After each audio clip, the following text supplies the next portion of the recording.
Okay, back to number 2 on the lawyer that was making the lawsuits about what are you injecting these inmates with.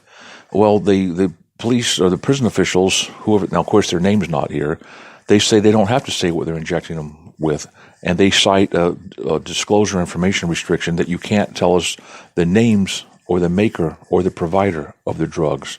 Can't do that, so-called disclosed information. Now, Schultz sued to see the label for potassium chloride and another drug used in the execution process. Now, this is heavy with the Jewish community.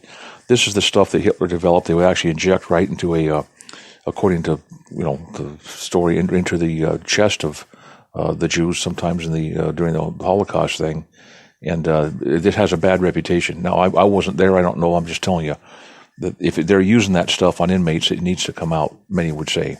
Next up, no prison time for ex-teacher who shot daughter's naked teenage boyfriend in a bedroom closet. Did you hear about this? Probably not. That's a school teacher you're talking about. Remember Marvin Gaye, the guy that sang the song, I Heard It Through the Grapevine? Well, his dad shot him in the head with a shotgun and killed him, if you want to check that. This guy shot the boyfriend, who was buck naked, as they call it here, hiding in the daughter's closet. Now, this guy's name is Fitzgerald McQueen, and he looks like Fitzgerald McQueen, if you can imagine. He's been charged with felony in the non-fatal shooting of the 13-year-old daughter's 17-year-old boyfriend. So he's got a 13-year-old daughter. He catches a 17-year-old boy naked in the closet. I just don't know how much I can blame this guy. Now, there's a picture of this guy, this little ranger.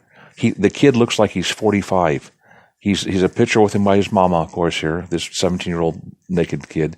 He's got a suit on, of course, for this photo. The kid looks like he's 45. He looks like a singer for the Platters, the lead singer for the Platters. Anyway, Madison County Circuit Judge Donna Patt said the McQueen's going to get 6 months, but they're going to suspend the sentence, and he has to successfully complete 6 months of supervised probation. Now, here's the deal. The first case ended in a mistrial because the jury says we can't deliberate enough to get a jury verdict out of this thing. It was 8-4, by the way, to convict. Now, at the trial, McQueen and the defense attorney Bruce Gardner argued the self-defense. He says the 17-year-old kid was shot in the torso. He was hiding in the bedroom closet, and McQueen was looking for him. What's in here? Where is he? He looks in there. There's a guy hiding. Self-defense. Okay, I'm dead. There's a thing called Alabama has what's called a stand your ground law, but now they're trying to say the stand your ground law doesn't apply to him. I can only guarantee one thing about this story. That boy is not going to be found in that closet again. He will pick a different ground for his predatory stuff, picking on a little 13-year-old girl. Whatever was going on, I can almost bet the broadcast, this guy is not going to be found in the closet for a second go-around with his dad. And this dad has the right look, if you know what I mean. He looks like that famous, not the running back, Reggie White, the defensive guy who had the technique. He'd run so fast around the defenders, he could knock the quarterback flat quite often before he could catch his feet. This guy looks like a small version of Reggie White. This is the last time he's going to go in that closet. Next up, prosecutors seek prison term for Sorensen.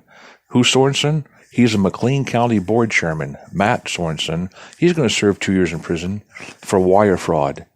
Typically, a county board guy never goes down unless he rubs people the wrong way. Where? Well, Chicago. Where else? Chicago. They say he was conspiring to defraud McKinsey and Company. What did he do? He says, I just did some consulting work for you guys. And they pay him about, $35,000? Oh, no, gee whiz. He had the fraudulent services bill was for $452,000. Sorensen kept $370,000. That's $350,000 plus. When the guy typed this up and gave it to me here, one of the things was off a little bit. We're out of time, folks. Let's go to one more and talk about Margaret Atwood's psychological prison thriller is coming to Netflix.